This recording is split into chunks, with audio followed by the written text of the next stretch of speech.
What is up, YouTube? Welcome back to Matt Trades. In this video, I'll be going over the price action from Monday, January 12th through Friday, January 16th. I'll be going over my wins, my losses, and my lessons. There was a lot of lessons this week. It was a heavy break-even week for me. A lot of almost winners. Yeah, so rip in the chat. But stay tuned until the end of the video where I'm going to be talking about how I'm going to move forward with these lessons that I learned and into next week. So yeah, stay tuned until the end of the video. But without wasting any more time, let's get right into Monday's price action and I'll see you guys. All right, guys. So this is Monday, January 12th price action on the higher time frames. I want to just hit you with the higher time frame first, but we have an SMT at these highs. I'll show you ES right now. You can see ES swept out the highs and NQ has not. The 4-hour time frame, we printed this 4-hour bearish for value gap. We also inversed this 4-hour bullish for value gap. And going on to the 1-hour time frame, you can see we also printed this 1-hour bearish for value gap that we were respecting at time. So SMTs at the highs, disrespecting bullish, respecting bearish. This was all right at market open. And so also I marked out this obvious sell side liquidity right here. So kind of leaning bearish on the day, but always going to be reactionary. So that was just the clear higher time frame. And I'm going to show you guys. All right, guys, I got Monday's price action pulled up right here. I'm going to run through the day. This was a no trade day, but there was a couple interesting spots I want to journal. So right at market open, we pump higher. We hit Asia high and a 1-hour for value gap, and we continue to pump. Right here, we do hit a slight retracement. We do retrace into a 5-minute for value gap. During this portion of the trading day, I was interested in looking for shorts to the 5-minute, but there was no good structure. The reason I was interested in looking for shorts is because we are in OTE of this overall 1-hour leg. Anyways, didn't take any shorts towards the 5-minute. Out of this 5-minute, we did have this 1-hour bearish for value gap above from the higher time frame earlier. I didn't take any longs to this 1-hour bearish for value gap. No good inversions that I liked, and we didn't retrace to EQ of this leg. Moving on into the day, we did eventually print this SMT. We were kind of just accumulating right here, but after we did print this SMT, here's the S's chart. I was interested in seeing if we can get a rebalance play towards this 15-minute bullish for value gap unfilled.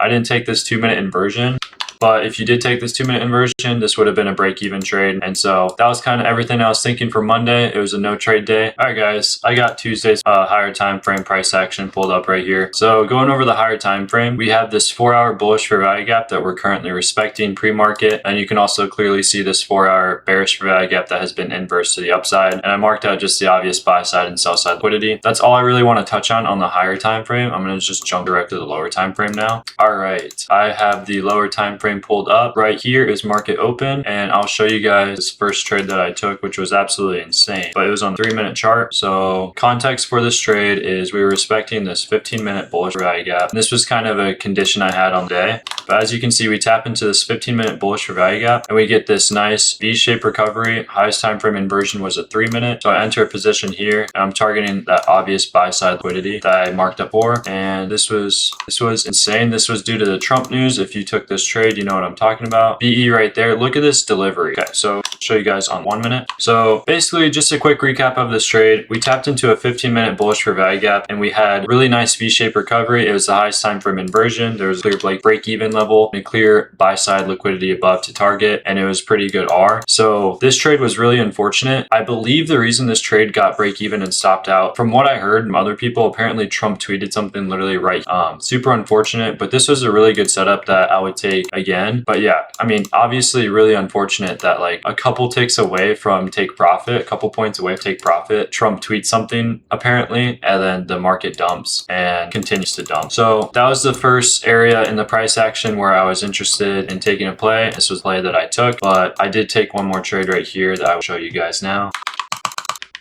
All right, guys, so this was the second setup I took today. All right, so after the unfortunate first setup, we generate this low resistance liquidity and we get this nice sweep of the data low. And in this clear manipulation leg, the highest time frame inversion was a 1-minute for value gap. And so the ideology of this trade was it was a data low sweep, low resistance liquidity was generated above. And then we also have relative equal highs above because we edged the high earlier. So this looks like a really good trade, and I did take this trade, and unfortunately it was just stopped out, but I would also take this trade again. This is basically my setup. That was just explaining the second trade, and I will just quickly play out the rest of the session. And nothing else was taken. I just got off the charts after all this. So the lessons I can take away from these two setups, unfortunately, this was just Trump news, I believe. Okay, so the lessons I want to take away from this, honestly, not much. Reviewing these trades afterwards, they look like really good 8+ setups. On the first setup, 3-minute inversion to the buy side liquidity. It was very V-shaped recovery out of 15-minute bullish PD array. It was just unfortunate. I do think it was because of the Trump tweet, apparently. It looks like we would want to take out this buy side liquidity. You went break even where you're supposed to go break even. Kind of just unfortunate. On the second play, it also is my model.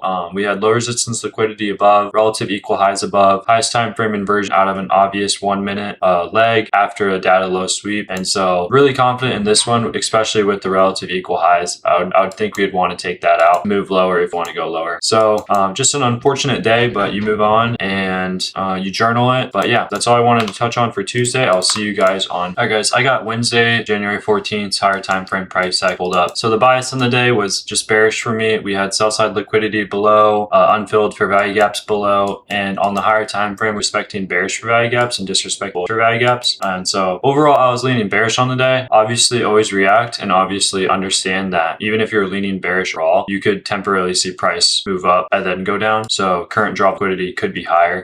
That's just the higher time frames for Wednesday. We were printing this 4-hour bearish also, and it's just the sell side below all this. And I will see you guys on the low time. All right, I got Wednesday, January 14th price action pulled up here, and I will run through the price action and the plays that I took. Right at market open here, you can see this clear V-shaped recovery, and this is the first trade that I took. So this trade, we had data highs from 830 above, and then we swept out this obvious sell side liquidity here on the left side. And so after seeing this clear V-shaped recovery and this 1-minute inversion, I entered in the trade right here, stop loss below, and I was only targeting the data high, break even at the internal high. And this trade, like, what the heck? Another BE trade. I think I even lost a little bit on this trade because BE was so fast. Like, I got in, next candle, boom, boom, boom. But another break even trade, basically the same model, sweep of sell side, highest time from inversion, clear manipulation leg, clear displacement. I thought if we want to go lower, we're definitely not just going to take out these little 1-minute highs. We're definitely going to take out the data high and then go lower to all of this sell side liquidity below. So that was the first trade. Continuing to play out the session. Right here, we sweep out London lows and this sell side liquidity, keep displacing lower. And right here is where I took. We do tap a 5-minute. I do want to talk about this in my journal. So this was a 5-minute continuation short towards this sell side and this 1-hour bullish unfilled for value gap. And right here, I got into the market. It was the highest time frame inversion. It was a 1-minute. I thought it was good displacement. The only thing I want to talk about on this loss setup right here, the only thing I want to talk about on this one is these continuations that are not like heavy and deep retraces. I am probably not going to take anymore. So what I learned throughout this week is continuations that don't retrace to EQ minimum are not as probable as continuations that do retrace to EQ minimum. So I'm going to lean on only taking the ones that retrace to EQ. I believe in this leg. In this leg, we almost retraced to EQ. The 5-minute was touching EQ. I do remember that. But for the overall move down, we obviously did not retrace to EQ quite yet. And so this one was like, it did retrace to EQ of this leg kind of a little bit, but not the overall leg. I think the overall leg holds more power. But mechanically, the setup was correct. Mechanically, this continuation at this 5-minute towards the sell side was correct. But I need to understand the 50% retracement. I need to understand stuff like that. I will also try to say this correctly too. I do think when we sweep out liquidity that's not super quite important, and then we get a continuation that's not at EQ, I think those ones will play out more if they're still like the main draw of liquidity below, if that makes sense. So basically, if we sweep out minor liquidity and then we get a continuation setup, I think those will play out more than sweeping out major liquidity and then still getting that shallow retracement continuation setup to this other liquidity. I don't think that will play out. I think when we take out major liquidity, we want to only take continuations that retrace to EQ or deeper retraces. When we take out minor liquidity, I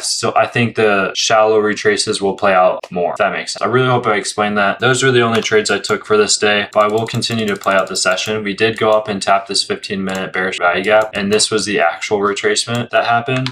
Unfortunately, no setups out of there, but we did create this 5-minute bearish, and this is where I really wanted to get into the market because we did edge this sell side. So now we have higher time frame relative equal lows with the 1 hour unfilled. But unfortunately, right here, we did tap the 5-minute, and the only inversion setup was a 15-second. I didn't even see the 15-second, and I'm not going to take a 15-second, but this setup would have played out if it did take a 15. So yeah, this day was a big lesson day. This lesson actually played out in the rest of the week, but yeah, this is really important. I do want to touch on it. I'm happy with this setup. Unfortunate B that I think I even lost a little bit of money on because it was so fast, but this one is really important. I'm going to continue the following week with that ideology of if we take out major liquidity, I want to see a deeper retrace. If we don't take out major liquidity, and it's kind of just up to your discretion, then maybe those shallow retracements are okay, especially if we have major liquidity below still. So it's discretion. It's kind of hard. I am mainly going to lean towards only taking the continuations that are in discount overall. But if I identify that I think we only took out minor liquidity and there's still major liquidity below or above, whatever way we're going, and then the shallow continuation setup happens, then I think I might try my hand on it, or maybe on an evaluation, maybe not. That was the lesson. And so that's what I wanted to touch on. I hope that makes sense, but let's get in. All right, guys, this is a fairly simple bias day. I do have Thursday's price action pulled up. So yeah, respecting bullish, disrespecting bearish, delivering from sell side liquidity, obvious buy side liquidity above. Clearly bullish on this day, but you have to understand, even though we're long-term bullish, we can temporarily be bearish to rebalance this big leg to then take us higher. So this is a pretty obvious bias day, but let's jump down to the lower time frames and I'll see you guys once I'll chart it. All right, guys, so I got Thursday's price action pulled up. This is market open right here. So what this is the first setup. We go down, we tap a 15-minute bullish for value gap after we just swept out previous day high, and we get this nice 5-minute inversion right here that is break-even trade. And again, I lost like a little bit of money on the trade because it just happened so fast. But explaining this trade setup really quick, highest time frame inversion out of the 15-minute for value gap that we were respecting was 5-minute break-even at the internal high. You can target the overall buy side liquidity from before, but I like going for low-hanging fruit. So I found this 15-minute unmitigated bearish fair value gap that would have been a great target. So this was just unfortunately a break-even trade. And playing out the rest of the day really quick, we do eventually create this SMT while we are accumulating. And I was interested in this because after sweeping previous day high, we were accumulating a little bit and we get this nice move up right here that creates that SMT. So after we get this move up, creating this SMT with ES, you can see ES is higher than high. I was looking for a play towards this unfilled 4-hour for value gap below, looking at this as accumulation, manipulation, distribution. I did not want to draw that, sorry. But the highest time frame for value gap, which is what I trade, was this 3-minute right here, and bang. So this 3-minute was the highest time frame inversion. I did not take it because the RR was kind of messed up now because it was so much lower. I only wanted to target 4-hour, and I usually like to have my stop at least minimum right there. But this was a really good play. Looking back at it now, you could have taken a discretionary 2-minute inversion to your stop at the above, targeting this 4-hour unfilled for a nice RR. And this is the one that of course plays out, the one that I don't take. But yeah, the reasoning of this trade was after not displacing higher, understanding the higher time frame, I was thinking after getting the AMD on the lower time frame, we could definitely see this rebalancing lower towards the fair value gaps to bring us higher overall. And that's exactly what happened. Unfortunately, the highest time frame inversion was 3-minute. So the RR got messed up, so I couldn't smack this trade. But this was a banger setup if you took it on 2-minute. And then that's 11. So that's the end of the session. But yeah, all right. So I got the higher time frame of Friday, January 16th pulled up right here.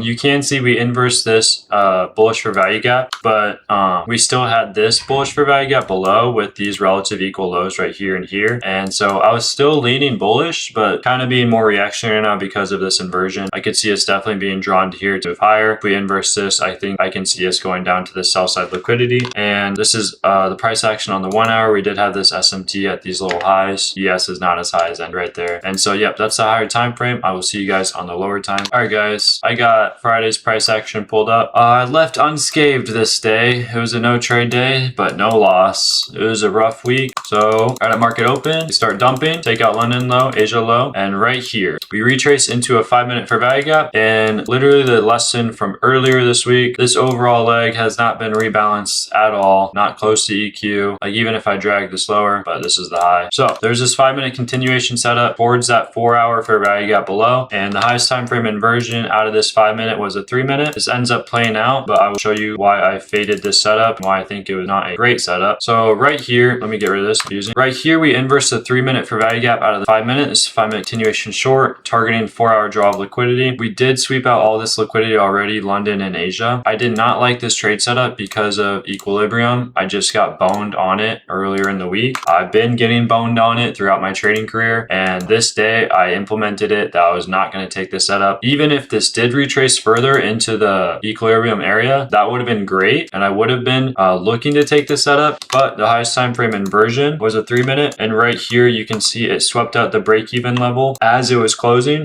Obviously we can't sweep out the break-even level during the closure of the candle, so that would have invalidated the trade, unfortunately. But this one did go to the 4-hour draw liquidity, but those are the reasons why I faded it. Getting rid of this though, as you can see, we clearly printed a 15-minute fair value gap above, so there's still time in the session. What I wanted to see was this 4-minute inversion right here as a mech model to the 15 inversion value gap.